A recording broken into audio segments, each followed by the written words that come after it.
and all that. See what's going on in Ireland is just unbelievable. We are a corporation. Ireland is a corporation. The Irish government do not recognise us. So the sooner we realise that, the better. We have been run only for our taxes so they can get on with the invasion and the takeover of our country. When the war broke out and whatever in Iran and the crisis was getting bigger, I was highlighting the fuel crisis, and I called a meeting at a protest meeting demonstration at Martin Hayden's office in Newbridge, so that people needed to know that this tax, to highlight the taxes on the fuel. The taxes on diesel and petrol is up to 65%. People don't know that. They'll go and they'll blame Trump, they'll blame the war, they'll blame everything, but they'll never blame that 65% of charging on tax is the problem. And where that problem is happening is when they go into Dunnes stores and the woman buys her shopping. Instead of paying €150, she's paying 300. That's in about 5 years. That's what's happened. So it's tax, tax, tax. When we had the crisis back in 2008, 2009, they put on these USE charges, they put on all taxes on top of it. Like we says, they will be removed, you know, when we get brighter days. So we hit brighter times, 14, 15, 16, but they never come off. Why? Because they increase the amount of people coming into the country. They increase our taxes, our social welfare payments in 2004 or 5 was about, or no, 2002 was 9 billion. What is it today? It's 43 billion. Yeah.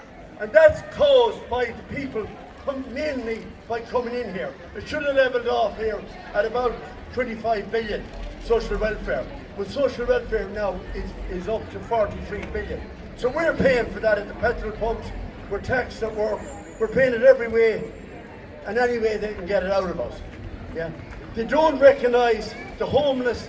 Someone was saying some of the people are homeless from overseas. We have no business. If you have a family, you feed your own family. You're not worried about people coming here from overseas. They have no business coming here. The game is over. We have homeless people. They are miscontriving the figures the whole time. The figures for homeless will always be 17, 18, 19,000 because they'll say we have to build more houses. But what do they do with the houses? They're selling them to butcher funds. In 2023, 70% of the properties bought in Dublin were bought by foreign people, by foreigners. 46% of that was paid in cash, no mortgages. So that is absolutely horrific. There should be a revolution in this country, whether it be a peaceful revolution, we'd hope, or will people hit the streets and just take no more. But we're at breaking point, and when I got the people on the street for the fuel protest, I went to the meeting, Martin Hayden's office at 1 o'clock on the 28th, and I went down there with all the business people were meeting in the Midlands Hotel in Portlaoise. And I said, lads, Kieran Mullooly of Independent Ireland was orchestrating the meeting, and he says, we'll write letters to the government, we'll write letters to this. I says, action. We've took too much fucking writing letters to this one, that one and the other. Hit the M50 and we got a response. And well done to the boys in Whitegate and everyone down here. And the way those mercenaries treated the people in Whitegate was absolutely outrageous. They're up there talking to you. I talked to them, but they are basically scum what they've done down there. Scum, and they'll always be known as scum and traitors. And as there was a speech years ago, Martin Luther King, he says, I have a dream. Well, I have a dream that we bring back treason. And see those arches over there? Hang every one of them over there.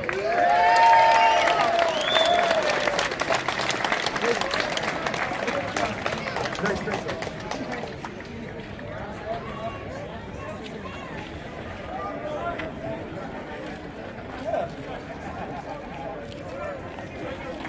Sorry, Tom, I thought everyone was like me. I can't let go of the microphone. Just to follow on from Tom. Hold on 1 second. Who was saying something about Israel or anything there? Who was saying something? Come up here. Come up here. Yeah, who was saying something about Israel? Yeah, good lad. Good luck. Just to follow on. Listen, we can have compassion for everybody, but we must put Ireland first and Ireland forever. And Ireland always. All right? Now, before I call on the great Mary White to come forward, I noticed on top of the Cork City Library here, there are 2 flags flying on the roof of the Cork City Library.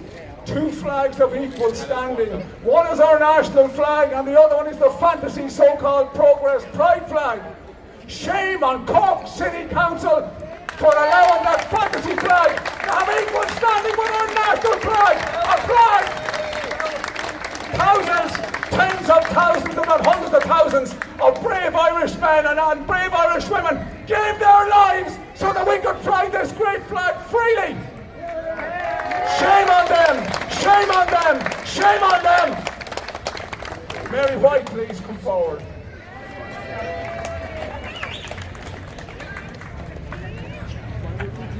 It has to be here. August Muiter na Heron, Dave McCarthy. I'm delighted to see here today an array of our flags. These are magnificent symbols of our nation. The harp flag reaches back into the antiquity of Ireland, to pre-Christian times, and we have our beloved tricolour. We saw this flag and its beautiful colours fill the streets of our towns and our cities. And that was a lovely sight to my eye, and I think to many more people's eye. It unites us in our own country, and it unites us with our exiled sons and daughters, our diaspora, the multi-millions of our people who are scattered around the world. It is a unifying symbol, as is our Aura on the name. And it is entitled to be protected, to be preserved, and to be celebrated with pride and with honour. And I'm sure all you good people here today will do so. We have seen recently, some people call it demonstrations, some call them protests. Whatever, it was a mass movement of multitudes of people come onto the street in opposition to destructive policies of Leinster House. The policies were deliberately devised. The destruction of the policies, which involved the increase, I suppose this really is the straw that broke the camel's back, was the increase in fuel costs. It rose to such an exorbitant height that it impacted on a whole array of services and products in the country. When fuel cost goes up, fuel is not a luxury. It is an essential commodity. It's used in the heating of people's homes. It's used in the production of food, in the production of a whole array of products, and in the transport of them. And when an additional cost is heaped on fuel, that is then reflected in all the products that you buy. So, the detrimental consequences of that is that it will collapse certain businesses. They will no longer function. This was brought to the attention of the Leinster House regime. Large numbers of people, as you know, supported truckers and tractors which were brought onto the street to alert the government of the destructive policies that was impacting the daily lives of the whole country.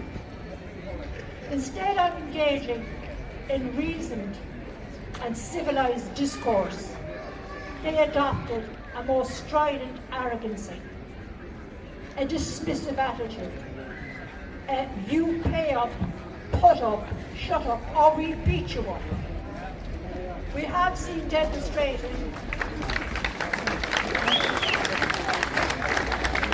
pitifully, we have witnessed a bankruptcy to engage in any kind of a civilised discourse, and then they reached for muscle. They use the Gardaí as a private muscle to clamp down on people. And we've heard the term public order bandied about. Now, the policies of the government didn't serve public order. It caused disorder. This is what they're trying to bring to the attention of the people who manufacture these policies. So several protests took place, and we saw the boot and the baton being exerted on protesters who were entitled to protest. And we have that entitlement because it's enshrined in our Constitution, 46.1. So we have constitutional protection to gather, to assemble and to protest peacefully. We also are guaranteed these rights under the international treaties. The international treaties are the European Convention of Human Rights and the Universal Declaration of Human Rights, to which Ireland is a signatory. They have no entitlement to reach our rights which are entitled in the highest law of the country, which is one law or the treaties that are assigned to. We've been lectured about penalties in relation to protesters.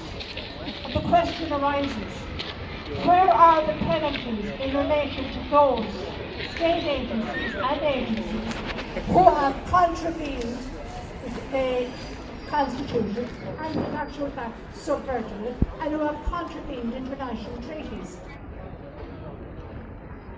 People had very good reason to demonstrate. They had very good reason to protest. And the bulk of the country was behind and supported protest because they saw the validity of it.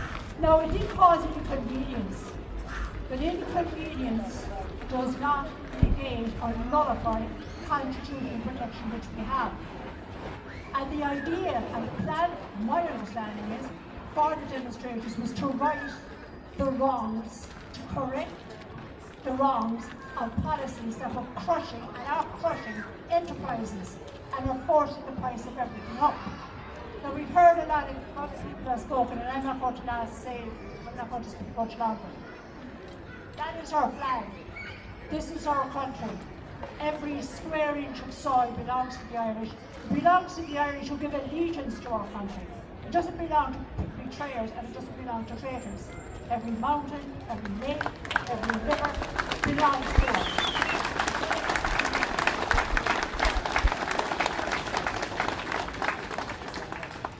Our nation was blessed with abundant resources. I'm not going to even touch on the oil resource, which has just been ignored. We have a self-replenishing resource in our fishing industry. It can support massive populations, both on the coast and inland. Instead of culling our cattle, increase the numbers of it. It is the most important commodity in the nation, food, the food supply, outside of our demographic. And our demographic has been under assault for centuries.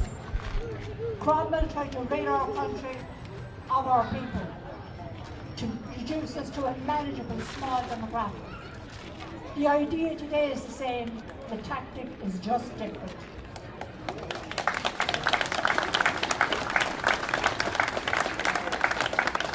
In closing, I have two things to say. We have assembled here today. We have the freedom to assemble here today. And that freedom is hard fought for. The best and the bravest of our country battled, and their lives were taken from them in the fight to establish that freedom. The Constitution that I referred to had to, in some way, reflect the 19th Proclamation. So I would like you to do two things, maybe, I suggested. One, that we have a moment's silence for all the people who fought for our nation, our sovereignty, our culture, our freedom, all people. So I would like to have a moment's silence.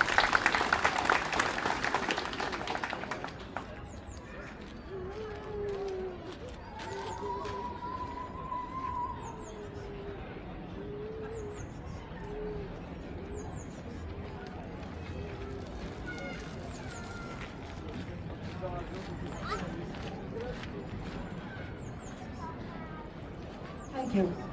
And now, I'd like to put your hands together and give a big applause, because everybody who participates in all these assemblies and these gatherings are part of the protest, part of the demonstration. And give yourselves a huge big clap for your valour, your courage, and your commitment. We have a wonderful nation. Yes. All we need is honest, true management of the affairs, and we will be, and have the ability to be, the most splendid nation on the face of the earth. What are you about?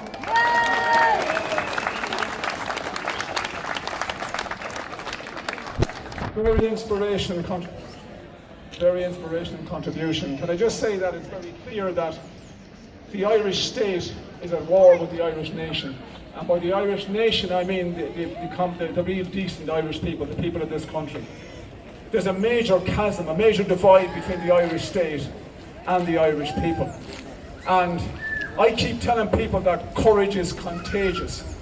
And I think more people have woken up in this country over the last 2 weeks than have woken up in the previous 20 years. Very, very impressive, fantastic, it's great, but it's not enough. No. There are still too many of our people asleep. People that are unwilling or afraid to wake up and to realise that our country is literally being destroyed. We are losing our country in real time, and that's a fact. That's a sad fact. I wish to God Almighty that what I'm saying is incorrect or untrue. But ladies and gentlemen, we are losing our beautiful Ireland in real time. And what politician said recently or a couple of years ago that he doesn't believe in old-fashioned sovereignty? Traitor Martin, how dare our so-called leader say that? How dare our so-called leader say that he doesn't believe in old-fashioned sovereignty? What he means is, he believes in uncontrolled borders, mass uncontrolled immigration into Ireland. And so far, unfortunately, he's getting his way. But I want to send a very clear message to traitor Martin Slimy Harris, et al. Et al. It's important to add in the et al. At the end of it because they are not alone. There's a collection of traitors in Leinster House. And I have a message for the other politicians that are sitting idly by that don't agree with Traitor Martin and Slimy Harris and the rest of them, et al. That you're as bad. The sin of omission is every bit as bad as the sin of commission. You're equally as guilty of betrayal of great country.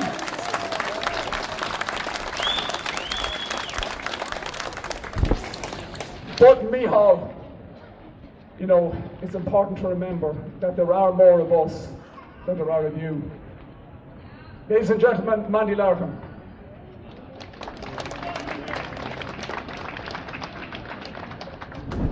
Thanks very much.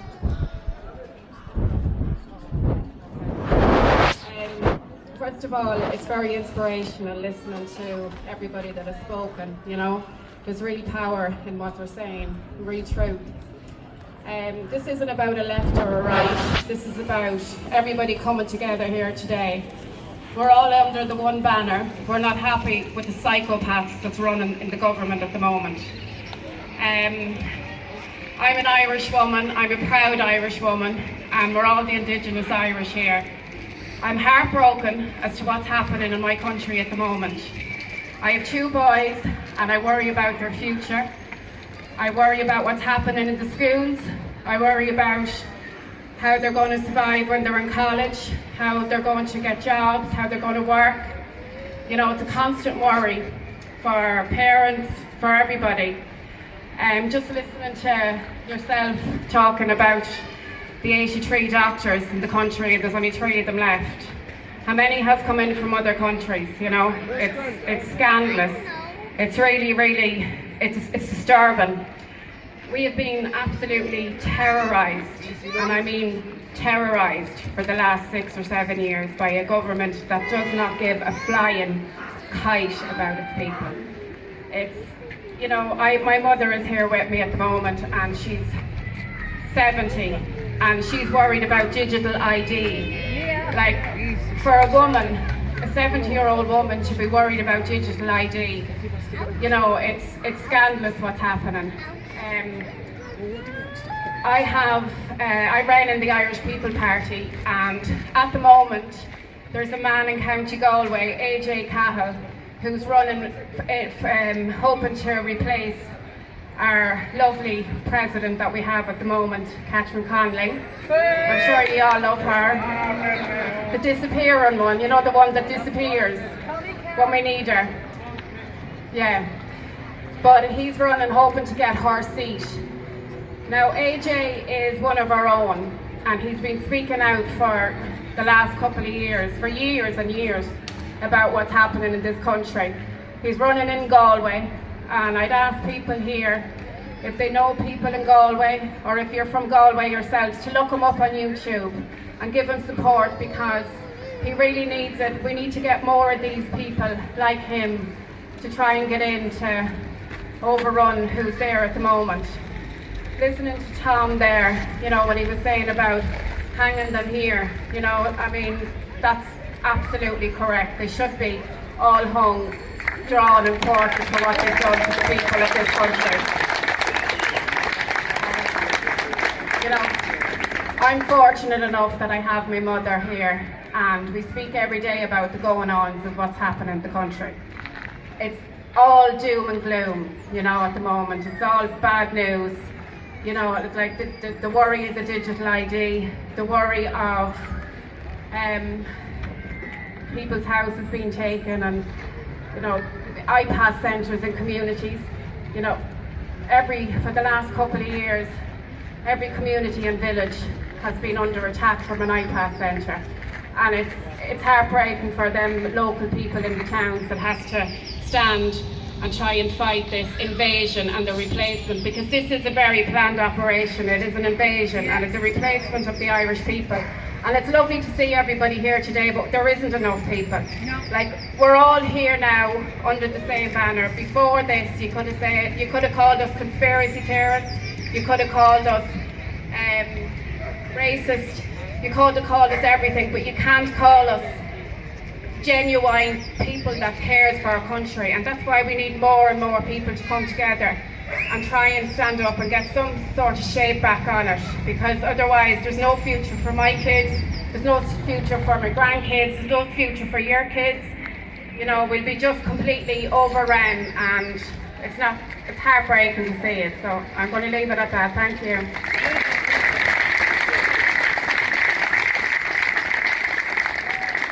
Thanks, Mandy. Just to echo what Mandy said about right and left, most of us here, I mean, say everybody here, we don't believe in right and left politics, we believe in right and wrong politics. Yeah. There's a big difference. And in relation to the great replacement theory, ladies and gentlemen, it's no longer a theory, it's now a reality. And the main goal of the European Union is to destroy nationalism. It's to destroy the nation state. And just speaking about what's happening in our own education system, can I just give a shout out to Enoch Burke, a man of great principle. He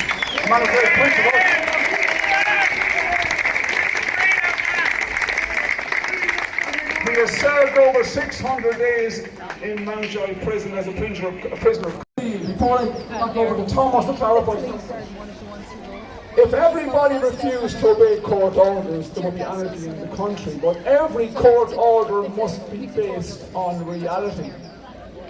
The court order that has led to Enoch Burke's imprisonment in Mountjoy prison for over 600 days is based on fantasy, not on reality. There's a big difference between fantasy and reality. But there's a very sad reality here that we are losing tens of thousands of our best and our brightest young people every year through emigration. And the sad reality is that our sons and daughters are meeting their replacements at Dublin Airport and at every other airport and ferry port throughout this country. They are literally meeting their replacements at Dublin Airport and at other airports and ferry ports throughout this country. That is shameful. That is shameful. And in relation to the decision of Jim O'Callaghan to deploy our beloved Defence Forces against the decent, hard-working people of Ireland, shame on you! Shame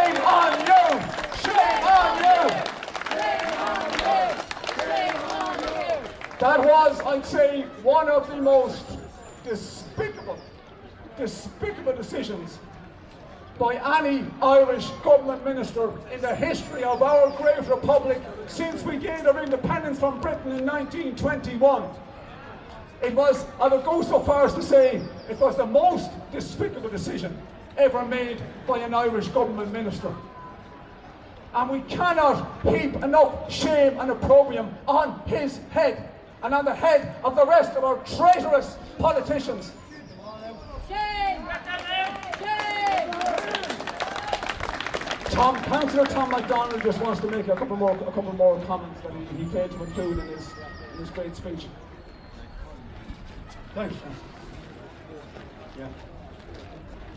Thanks, Sean. Yeah, we don't speak enough about the vaccines. The vaccine injured, the vaccine killed, and you know, times I take the microphone, you're always going to leave something out.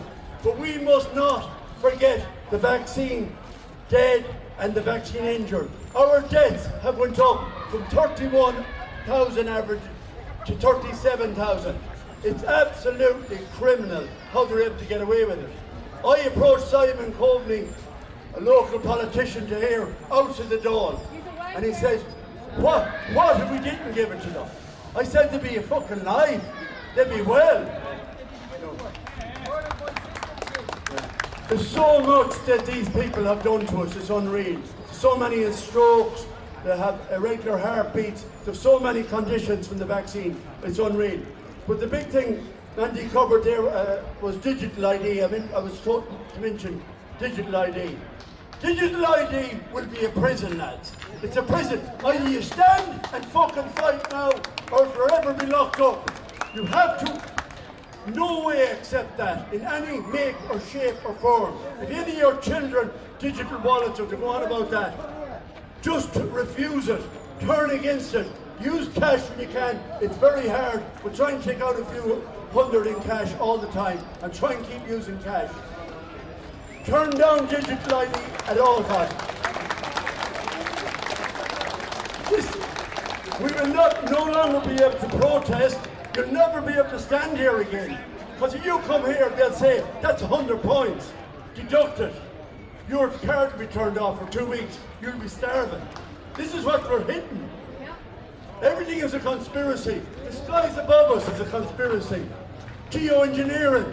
Everyone is refusing. I brought it up in the council. They started laughing at me in November. They laughed at me in December, sniggering me. They weren't fucking laughing in January. I said, it's still raining, lads.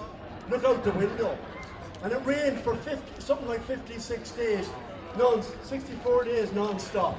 So let's, don't be afraid to speak up. Don't be afraid to be strong. You gotta be strong, and you gotta tell your children to be strong. Fight these totalitarian fascists. That's what they are, fascists. They will beat you. They are scum. Tell them they're scum. That's what they are.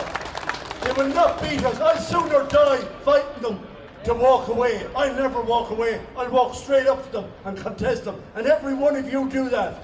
Do never turn away from them. Thank you, lads. Thanks, Tom.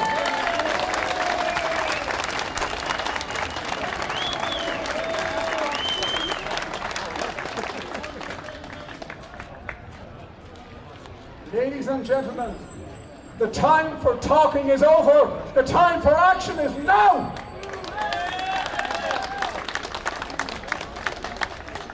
And to all of the people, to all of the tens of thousands, if not hundreds of thousands of Irish men and Irish women that are suffering in silence behind closed doors, I have a clear message for all of you people. Get out onto the streets of Ireland and roar like a lion.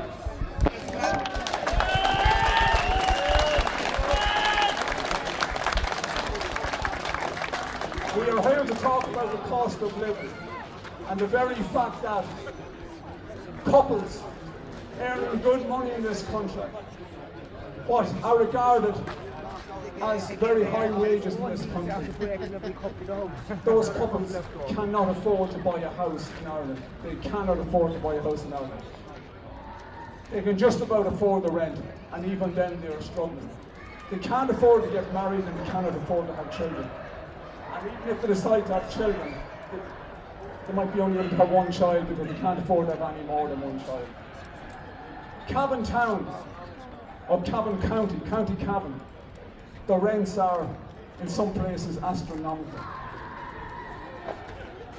In Ballyjamesduff, the average rent of a house is in the region of €1,800 per month. €1,800 per month. And when we take into account that the cost of fuel, the cost of petrol, the cost of diesel, that people have to put into their own cars before driving to work.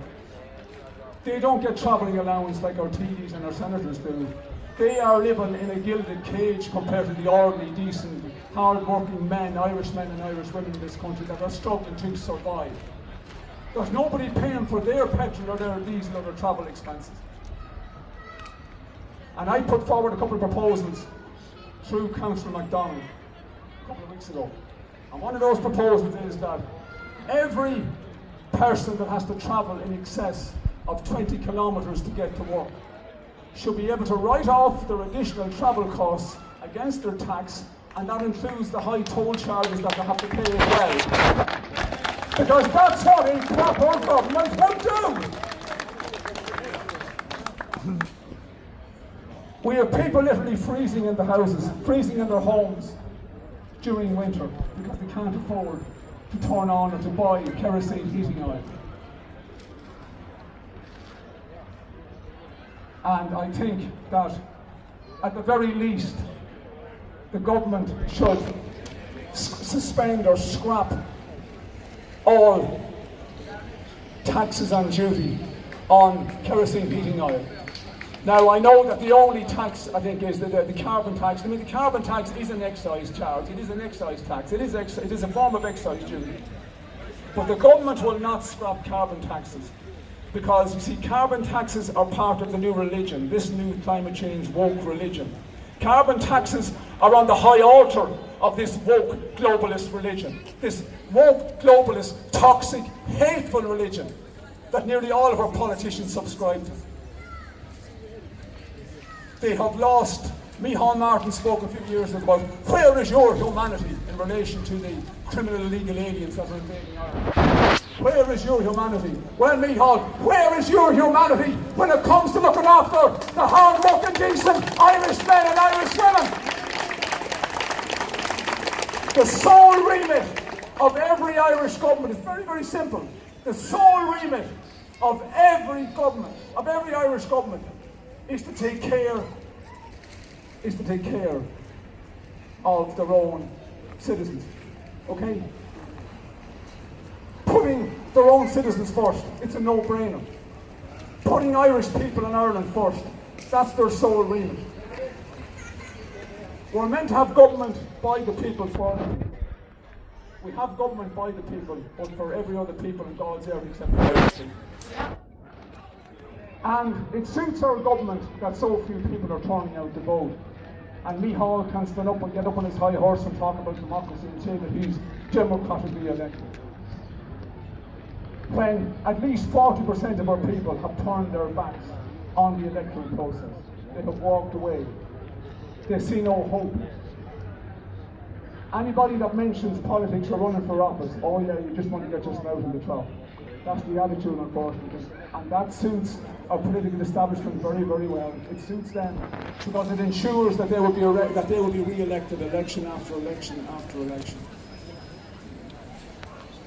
The government could fully suspend all excise duties on petrol, on diesel, on kerosene heating oil, on gas, and on other fuels used to heat houses and to run vehicles in this country, to run cars and lorries and tractors. It would actually create a level playing field because contractors and farmers wouldn't be seen as having an advantage over the so-called, over the ordinary motorists.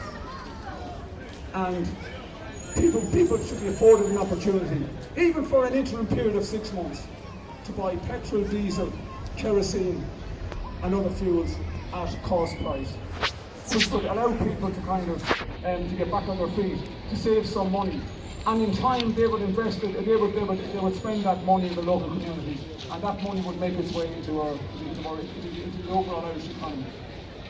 But of course, that's too common sense proposal for a government to take on board. And I mean, our government takes in approximately 6.5 billion euro, thereabouts, in excise duties every year from alcohol, tobacco, petrol, diesel, kerosene and other fuels. But last year, ladies and gentlemen, and approximately about half of that is from fuel. But it's important to remember, they can't play the old "we have no money" card, because we know that everywhere Micheál Martin goes or Hate Speech Helen McAfee goes, they just take out a wad of cash and give it to whatever country, whatever country they happen to be visiting. They give the money to every country, African countries, Ukraine. I mean, Zelensky, every time he sees Micheál Martin coming, he rubs his hands together because he knows there's another wad of cash on the way. Do you know that the Irish government, on behalf of the Irish people, have committed to pay Ukraine 2.9 billion euro of hard-earned Irish taxpayers' money as part of an EU loan to Zelensky and his merry mob? We won't see a cent of that money back, ladies and gentlemen. We will not see a cent of that money back. But the reason I was asked to speak here today was principally in relation to my experience in law enforcement, as the Americans would say. I was a member of the Garda Síochána for over 30 years. And many of you here will know my history, my story, but I left the Garda Síochána on the 1st of May 2013. And we policed, when I was a guard, we policed with the consent of the Irish people. Because the Garda Síochána has policed with the consent of the Irish people since 1922, since its foundation in 1922. But it's important to remember that as an Garda Síochána rapidly morphs into becoming a paramilitary police force, that this consent is not absolute. The Garda Síochána polices with the consent of the Irish people, but it's important to remember that this consent is not absolute. And I think our Garda Commissioner and the Minister for Justice should take that message on board, because as far as I'm concerned, when it comes to policing us, I mean, they view us as being enemies of the state. You couldn't make this up. We are seen as enemies of the state. And after, there was a major sea change after the skirmishes in Dublin a couple of years ago, when those 3 children were attacked by that criminal scumbag from Algeria, or whatever the shithole he came from. Third world shithole that he emanated from, all right? Now, the guards complained at that time that they were unable to use force against the rioters because they feared being complained about, and they feared that they would be subjected to a rigorous complaints process.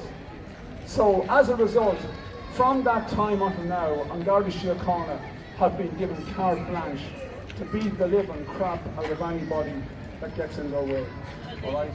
It appears to me that policing by consent, when it comes to policing demonstrations, has gone out the window. And what we witnessed in Newtown Mount Kennedy, what we witnessed in Coolock, and as an aside, the people in Coolock were bullied, battered and bruised, but they would not yield.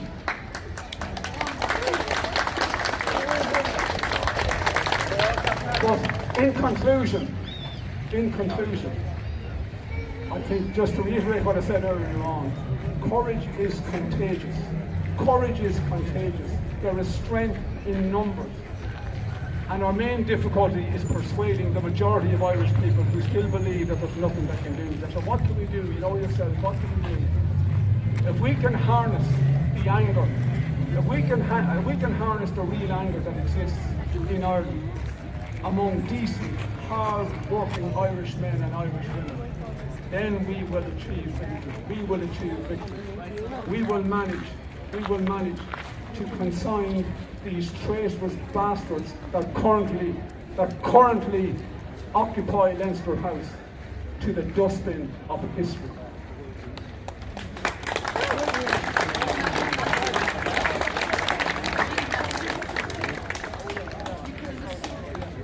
And in conclusion, ladies and gentlemen, you'll be delighted to hear that I'm finished already. Just as I always say at the end of every podcast and every speech that I make, this is Ireland, our Ireland, and we will fight like hell to save her. Gormaida. This is the only flag that I will carry. This is the only flag that I will wave. This is the only flag that I owe my loyalty to, no other flag.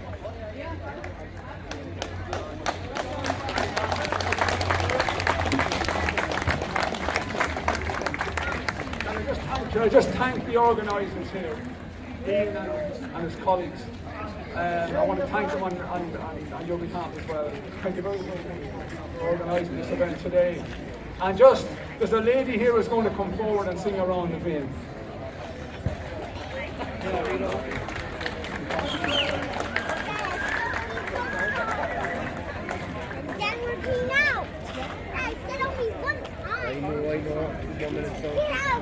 Could we all sing Around a Vein together, Lekela? Sheena Pina Po, Ato Vida Legerin, Will Rasu, Arti Roniku, Weva Veser, Shantir Shinshir Fasta, Niyakwer, we tear on love, we toil. I know the hymns of our boy, Yaglana boil combos nothing, Legiana spray. We love an opulent, shall it valley,